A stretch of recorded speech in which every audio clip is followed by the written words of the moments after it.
Recent जो खबर है आम आदमी पार्टी को लेकर, वो आपने सुनी होगी, पढ़ी होगी आज अखबारों में भी। इंडिया गठबंधन से आम आदमी पार्टी अब बाहर हो चुकी है। मुझे लगता है आप चाहते भी थे कि आम आदमी पार्टी इंडिया गठबंधन से बाहर हो जाए, क्योंकि आम आदमी पार्टी और कांग्रेस पार्टी के बीच की जो इक्वेशन हमने दिल्ली विधानसभा चुनावों में देखी, उसमें बहुत आरोप जो लगे वो बहुत पर्सनल भी थे। आप पर जो लगे आरोप कि आपको जो टिकट मिला है, जिस सीट पर मिला है, वो बीजेपी ने डिसाइड किया, बीजेपी के दफ्तर से कांग्रेस पैसे भी मिले थे, और पैसे भी आपको चुनाव लड़ने के लिए बीजेपी से मिले, ये तमाम आरोप लगे। लेकिन वही आम आदमी पार्टी और वही कांग्रेस पार्टी उससे पहले दिल्ली के लोकसभा इलेक्शन में एक दूसरे के लिए कैंपेन कर रहे थे। राहुल गांधी का बयान था कि इस बार हम झाड़ू के लिए वोट करेंगे और अरविंद केजरीवाल जो हैं वो हाथ के लिए, पंजे के लिए बटन दबाएंगे, इस तरह का। क्योंकि वहां शायद कांग्रेस का कैंडिडेट था और जहां राहुल जी रहते हैं वहां आम आदमी का कैंडिडेट था। जी देखिए, मैं तो तब भी कंफर्टेबल नहीं था इस अलायंस से, और हम में से कई लोग दिल्ली में कंफर्टेबल नहीं थे। लेकिन मुझे लगता है कि जब इंडिया अलायंस बना, इंडिया अलायंस में कुछ ऐसी पार्टीज हैं जिनका अरविंद केजरीवाल के प्रति व्यक्तिगत स्नेह कुछ ज़्यादा है। उसमें मैं टीएमसी का नाम लूँगा खासकर, और कुछ और हैं किसी कारण से, तो कुछ शिवसेना वाले भी उनके प्रति सॉफ्ट रहते हैं। शरद पवार जी तो सॉफ्ट हैं, क्योंकि मैं उसको पर्सनली एग्जांपल से जानता हूं। क्या कारण से हैं, क्यों हैं, मैं नहीं जानता, क्योंकि इन्होंने उनको भी उतना ही गरियाया है जितना कांग्रेस को गरियाया था। लेकिन एक था, तो मुझे लगता है उस समय कि भाई एक बड़ी यूनिटी हो जाए, और अरविंद केजरीवाल जगह जगह जाकर मेरे ख्याल से कहते होंगे कि मेरी आवश्यकता है। उस समय एक ये भी लगता था कि अनबीटेबल हैं, कभी हारेंगे नहीं, एक तरीके से दिल्ली का चमकता चेहरा है। दिल्ली की रियलिटी तो दिल्ली के बाहर की पार्टी जानती नहीं है।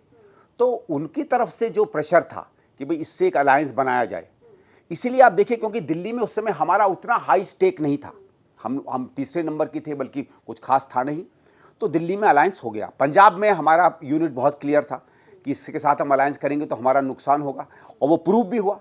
हम लोगों को मेजॉरिटी से ज़्यादा सीटें मिली, इनकी सीटें बहुत कम हो गई, ठीक है। और बल्कि थोड़ा बहुत नुकसान जो बीजेपी ने, कुछ एक वोटर्स हमारे लिए, नहीं तो हो सकता कांग्रेस इनसे और भी बेटर कर लेती। तो पंजाब में तो ये बात क्लियर हो गई कि वो अलायंस नहीं होना था। ओके, दिल्ली में वो मुझे लगता है उस कारण से वो अनाउंस हुआ। लेकिन आप देखो, वो चुनाव होते ही 2-1 महीने बाद इनके शायद गोपाल राय जी ने किसी ने अनाउंस कर दिया कि दिल्ली में कोई अलायंस नहीं होगा। क्योंकि ये देखिए, वो एक ऐसा समय था जब इनके ऊपर वो जेल का सब चल रहा था, अरेस्ट भी हुए थे, इनके ऊपर सब जेल का चल रहा था, केसेस इन पर आ गए थे। तो केजरीवाल को लग रहा था, और जो हम लोग कहते हैं कि बार बार इनका कुछ ना कुछ तो बीजेपी से है अलायंस, ये मैं मान नहीं सकता कि कुछ ना कुछ है। क्या दाल में काला है, लगाते होंगे। देखिए, मैं तो कई बार एग्जांपल देता हूं ना कि आप ओवरऑल देखिए, क्या हमने कभी बीजेपी को मदद की अपने वोटों से, या किसने मदद की? भाई इस चुनाव में तो लग रहा है, लेकिन जो 14 सीटें थी वहां पर जो डिफरेंस आया, नहीं तो हमारा उतना ही वोट था जितना लास्ट टाइम था। हमारा इस साल कितना 7% था। लेकिन इस बार आप देखिए, आपके नेताओं, आपकी पार्टी के नेताओं के बयान है कि ये जीरो पिछली जीरो से अलग है कांग्रेस की। नहीं, वो कुछ भी कहें, देखिए मैं आपसे ये कहता हूं कि हमारे, और पिछली बार हमारा शायद 5-5.5% वोट था, अब की बार 6.5-7% वोट, 1-8% ही तो वोट बढ़ा है।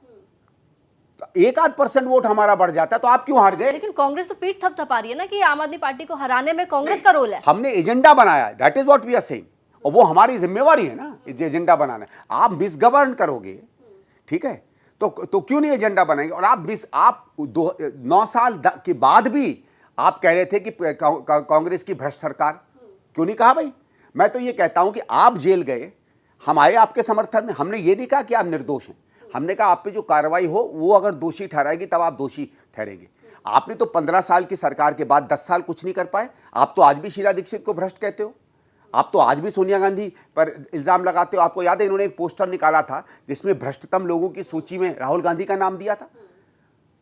तो आपके धर्म का कहां गया? आप तो आज भी हमें करप्ट कह रहे हो, जबकि आपके पास तो पूरी सरकार थी। मेरा ये बार बार कहते हैं ना कि मेरे पास एसीबी नहीं थी, एंटी करप्शन ब्यूरो नहीं था, तो फाइल किसके पास है? भाई करप्शन तो फाइल में दिखती है ना। अगर फाइल में एविडेंस नहीं है तो आप करप्शन कैसे प्रूव करोगे?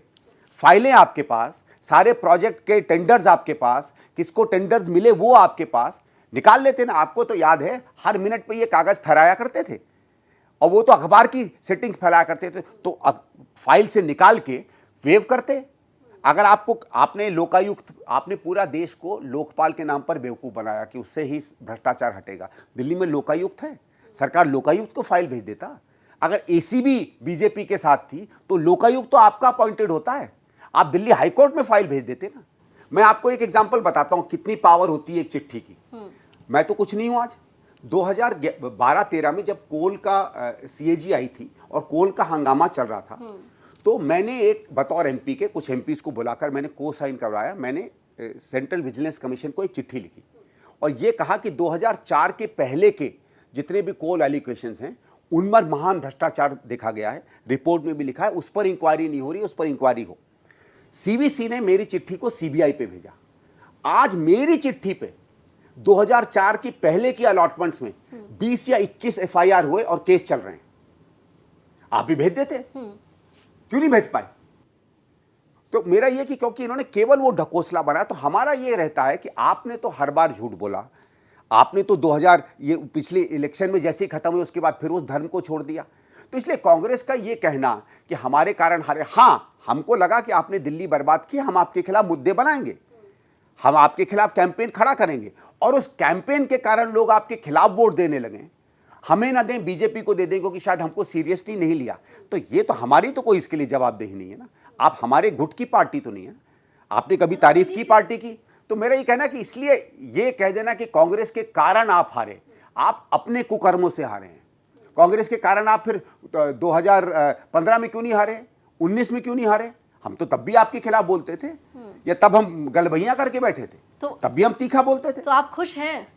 नहीं, खुश नहीं हूं मैं। देखिए, खुश में होता अगर कांग्रेस 12-15% वोट पे आती, हमारे 3-4 विधायक आते। हाँ, इस बात से एक संतोष है एक दिल्ली के नागरिक होके कि एक निकम्मी सरकार हटी, ठीक है। और ठीक है, मैं कांग्रेस का हूं, मैं जितनी गलतियां करेगी बीजेपी उसके मुद्दे लेके अगले 5 साल में इनको भी हराने के लिए मैदान पे उतरूंगा। लेकिन ये तो है कम से कम हो सकता है ये कुछ उससे बेहतर काम कर लें। आफ्टर ऑल मैं चुनाव जीतना तो नहीं चाहता ना सिर्फ, मैं तो सड़क पे भी चाहता हूं कि मैं चल सकूं, मेरे अस्पताल भी ठीक से काम करें, मेरी हवा भी अच्छी हो, कोई भी सरकार करे। एक भाई देखिए, पॉलिटिशियन के अलावा हम नागरिक भी तो है ना, हम भी तो चाहते हैं दिल्ली बेहतर हो।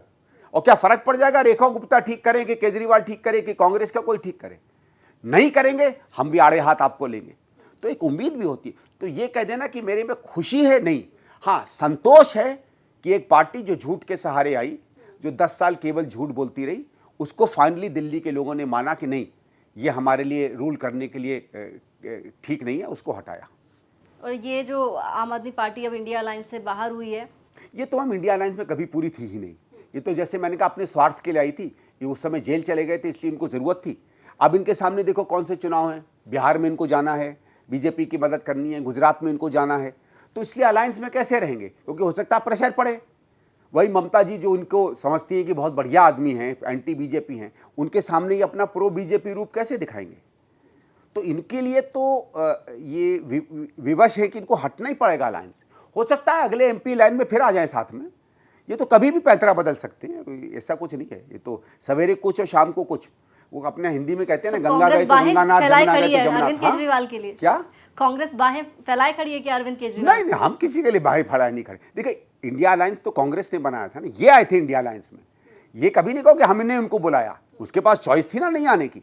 उस समय तो आपको याद होगा उन्होंने ये भी कहा था कि I will accept Rahul ji as prime minister.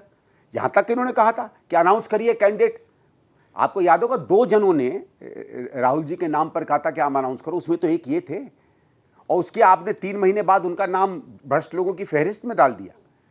तो ये तो दिखा सकता है कि भाई इस तरीके का पलट मारने वाला कौन कैंडिडेट है, हम या वो।